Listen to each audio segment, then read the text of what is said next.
buenos días. Bueno, voy a empezar por agradecerles la amable invitación a conversar esta mañana con ustedes.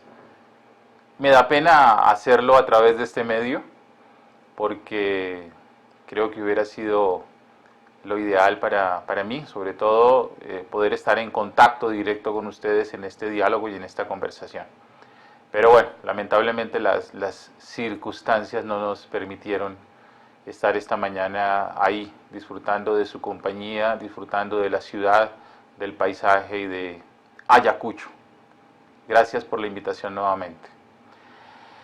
Vamos a hablar un poco sobre el tema de la legislación, los derechos de las personas con discapacidad y las políticas públicas.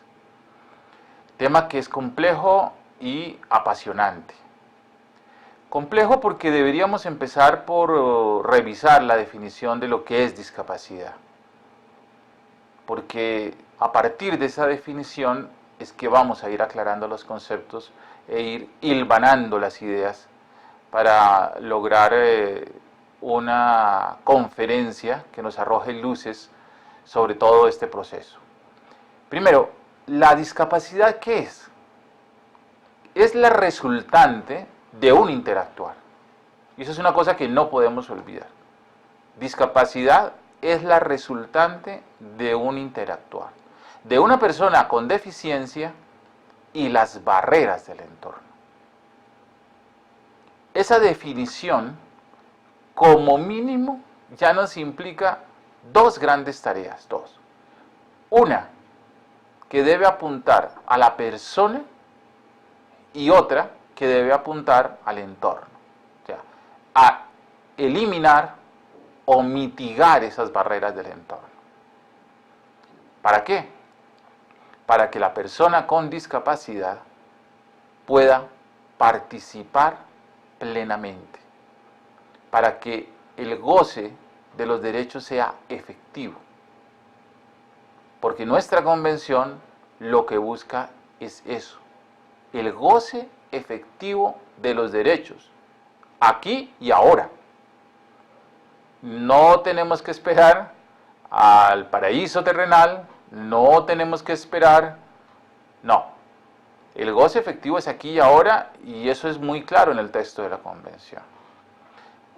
La relación entre una persona con una deficiencia y las barreras del entorno.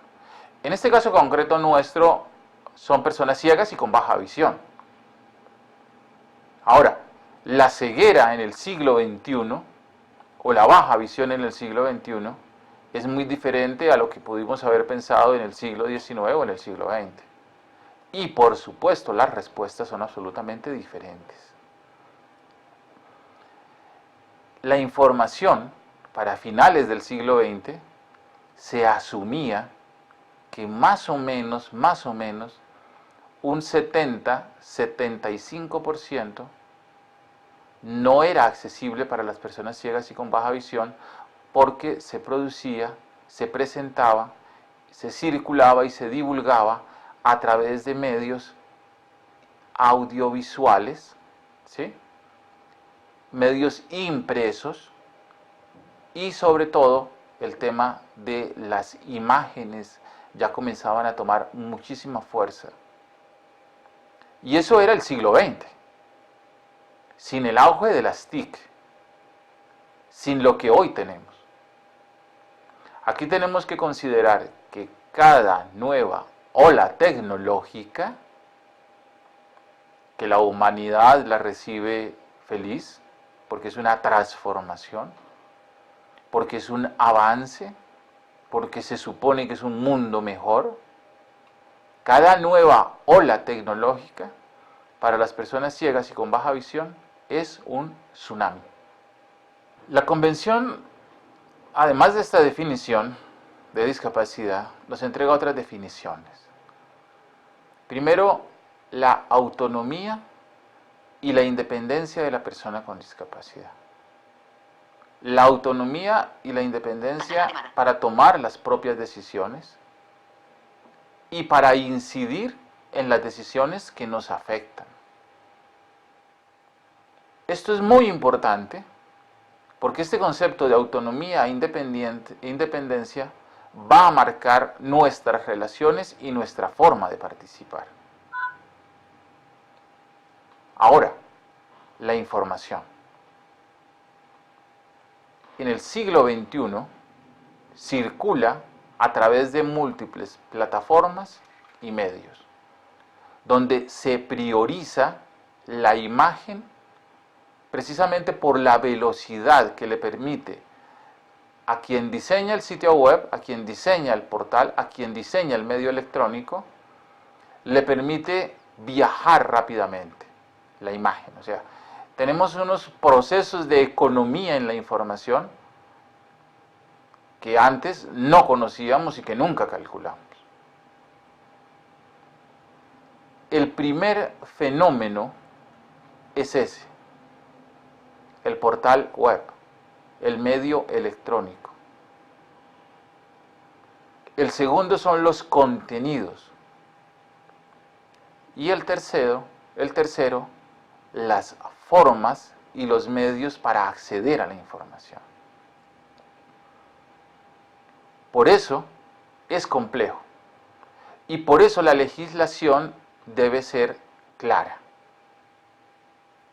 No podemos pensar en una ley que resuelva solo uno de los procesos.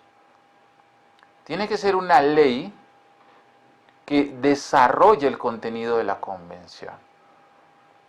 La convención en el tema de acceso a la información tiene primero en definiciones artículo 2, donde habla de comunicación, donde habla de ajustes razonables, donde habla de diseño universal. Después tiene el artículo 4, donde están las obligaciones de los estados, o sea, a qué se comprometen los estados en el tema de acceso a la información.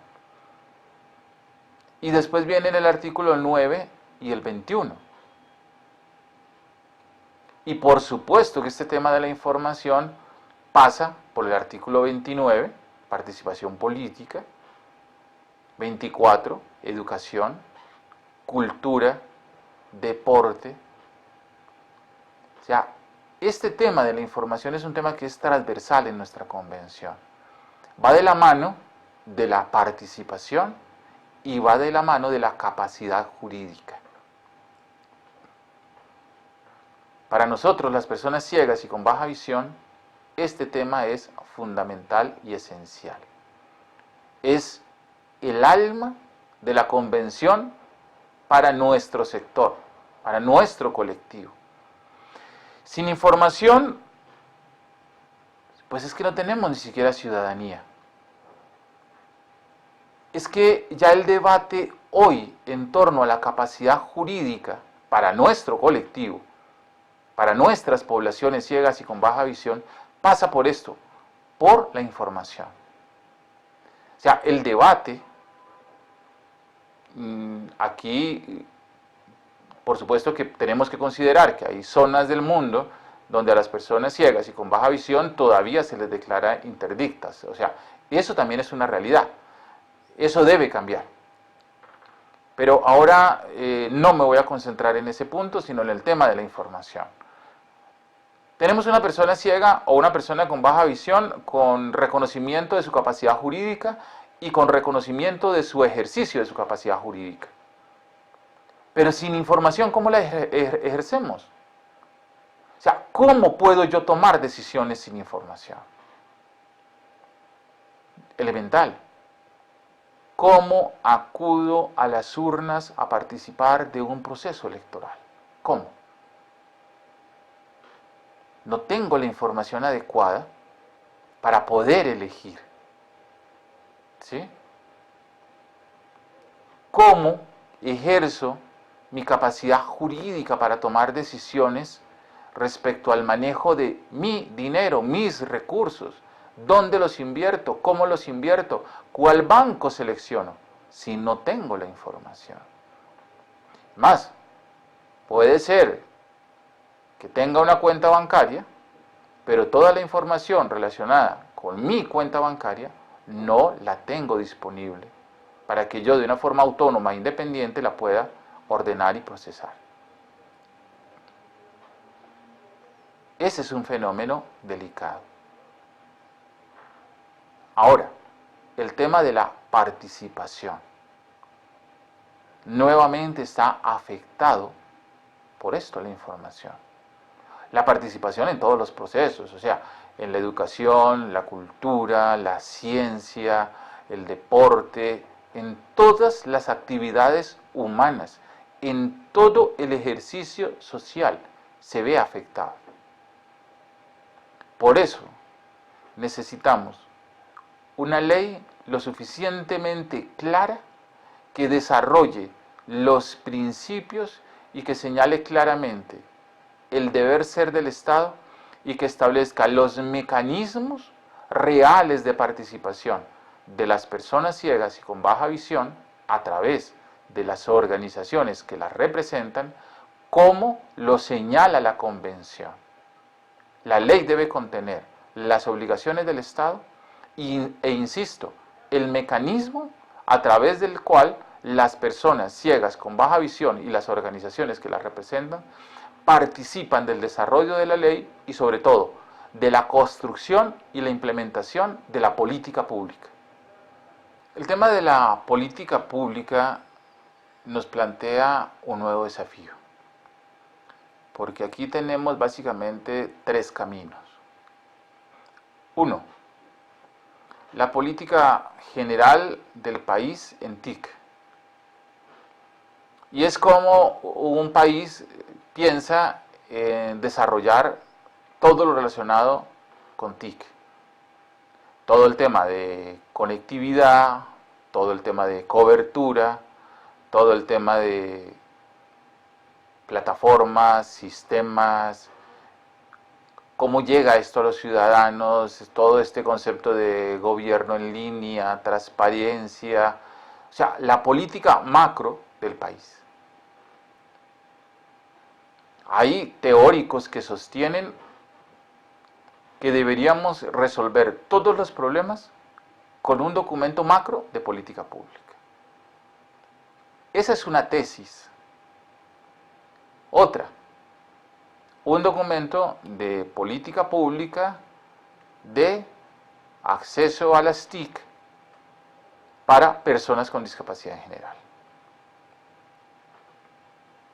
Y una tercera propuesta, y es un tema de política pública de acceso a TIC para personas ciegas y con baja visión. Yo voy a presentar los distintos elementos que debería contemplar la política para que, producto del diálogo, producto del debate y del análisis, se tomen las decisiones pertinentes. Necesitamos una serie de acciones para resolver el primer problema, y es el de los portales web y los sistemas electrónicos de información. Ya tenemos unas normas internacionales. Tenemos la 3WC, que nos dice básicamente cómo hacerlo. Y Contec también recoge estas normas. Tenemos expertos formados en todo este tema de accesibilidad web. Estas plataformas no solo deben ser accesibles, o sea, no solo me deben permitir a mí como persona con discapacidad, como persona ciega o con baja visión, el acceso al sitio web. Aquí aparece un concepto nuevo, y es el de interactuar. Porque no es suficiente con que yo navegue por el sitio web, sino que si en ese sitio web hay formularios, yo como persona ciega, como persona con baja visión, y vuelvo a insistir, de forma autónoma e independiente, pueda llenar ese formulario, pueda resolver ese cuestionario. O sea, que yo pueda dejar una queja en el buzón de quejas, que yo pueda tramitar una solicitud a través del portal. Entonces, los portales deben responder al concepto de accesibilidad y al de usabilidad. El segundo concepto, los contenidos. Los contenidos deben ser accesibles. A veces parece redundante, a veces creemos que es suficiente con decir que el portal sea accesible, pero no, la realidad nos señala que no. La realidad nos muestra que hay portales que en efecto son accesibles, que te permiten entrar, pero cuando llegas a los contenidos, cuando haces clic en el audiovisual, en el video, resulta que el video no tiene lengua de señas, el video no tiene audiodescripción, entonces el contenido no es accesible. A veces el sitio web, el portal, me deja hacer clic y me despliega el texto. Pero no me describe las fotografías, no me describe las imágenes. Es más, no tengo una versión de fácil lectura de textos.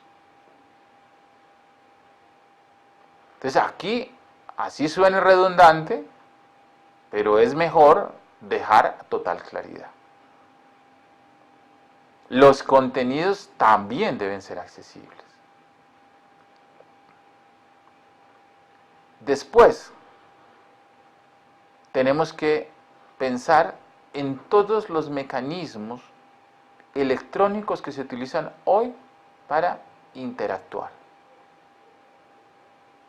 relacionados con el ejercicio pleno de los derechos, el acceso a servicios, ¿sí?, el acceso al entretenimiento, el acceso a la cultura, el acceso a la educación.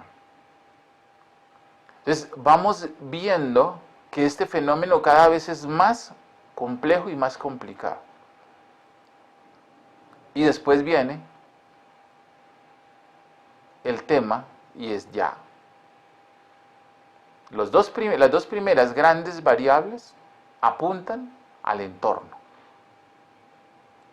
Las plataformas y los contenidos. Y la tercera línea responde a qué necesita la persona, en este caso la persona ciega o con baja visión, para interactuar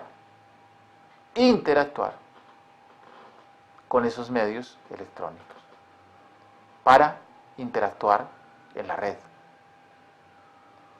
para ejercer esa ciudadanía digital, para acceder al mundo de la información, para acceder al conocimiento, para acceder a la cultura. Esa es la tercera variable. O sea, ¿qué tengo que poner en las manos de las personas ciegas y con baja visión? ¿Qué tengo que poner en las manos de los niños ciegos y con baja visión para que participen de su proceso educativo? De los jóvenes para que interactúen y participen en todos los demás colectivos, para que las personas ciegas y con baja visión formemos parte de una nación, para que formemos parte de las civilizaciones que hoy ocupan el planeta Tierra. Ahora, todo esto pasa por tomar la decisión. Tenemos tres opciones de instrumentos de política pública. ¿Dónde cabemos? Pero no solo dónde cabemos. Es que no podemos permitir que este tema se diluya. No podemos permitir que este tema se disuelva. Ese es el desafío. Claro, vuelvo a insistir, un instrumento de política pública es para resolver un problema concreto, en un tiempo concreto, con una inversión concreta. O sea, política pública implica decisiones, pero también decisiones económicas, pero también implica un proceso real de participación, ¿Dónde están las organizaciones que representan a las personas ciegas y con baja visión? Porque son estas las organizaciones los interlocutores de los estados para los procesos de revisión legal, nuevas leyes, nuevo ordenamiento jurídico, desarrollo, creación, implementación de políticas públicas. Este es un actor fundamental y esencial, que es el llamado a que no permita que este tema se diluya. La decisión de cuál de los 3 ejercicios de política pública debemos hacer es una decisión que se debe tomar de forma concertada, en un diálogo entre el Estado, o sea, las autoridades, las organizaciones de las personas ciegas y con baja visión y los proveedores de información. O sea, sin ellos el diálogo no está completo. No está completo.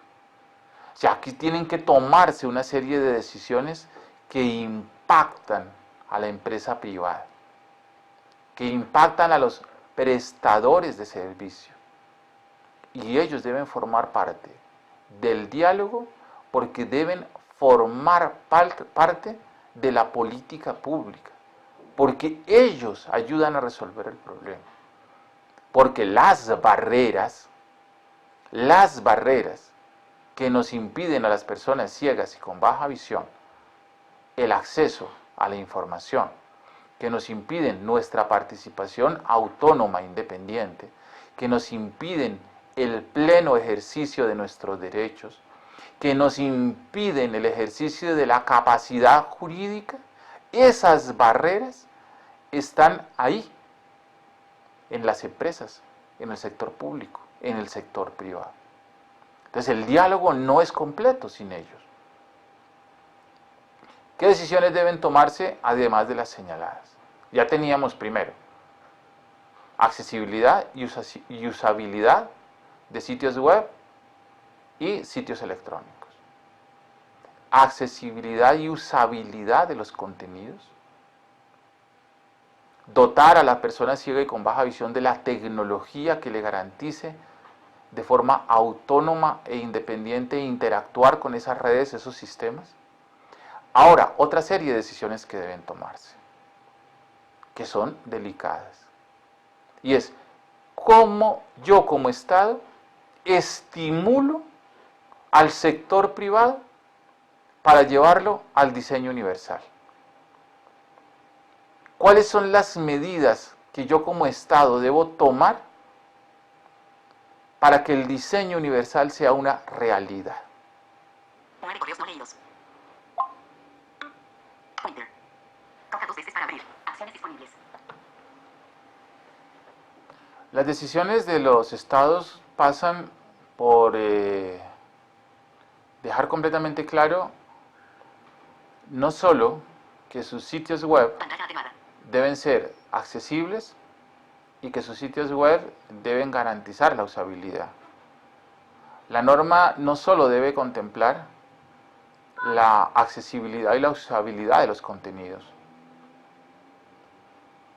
La norma también debe señalar la obligación de todas las entidades públicas de contratar y adquirir tecnologías que garanticen esa accesibilidad y esa usabilidad por parte de las personas con discapacidad, y en especial de las personas ciegas y con baja visión.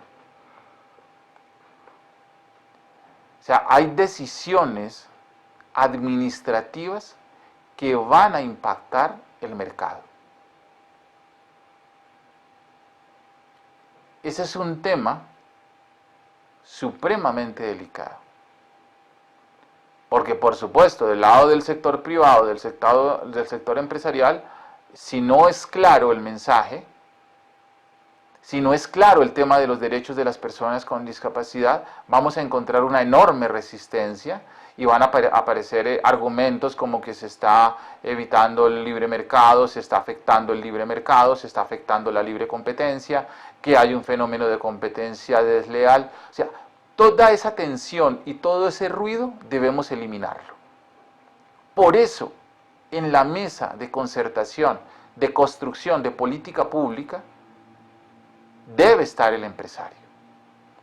Él debe ser consciente de la barrera que él ayuda a construir, que impide nuestro desarrollo, nuestra participación. Entonces, los estados tienen que tomar distintas decisiones, diferentes decisiones, que tienen que ver con esto, con la administración pública. ¿A quién le compro y qué compro y cómo compro?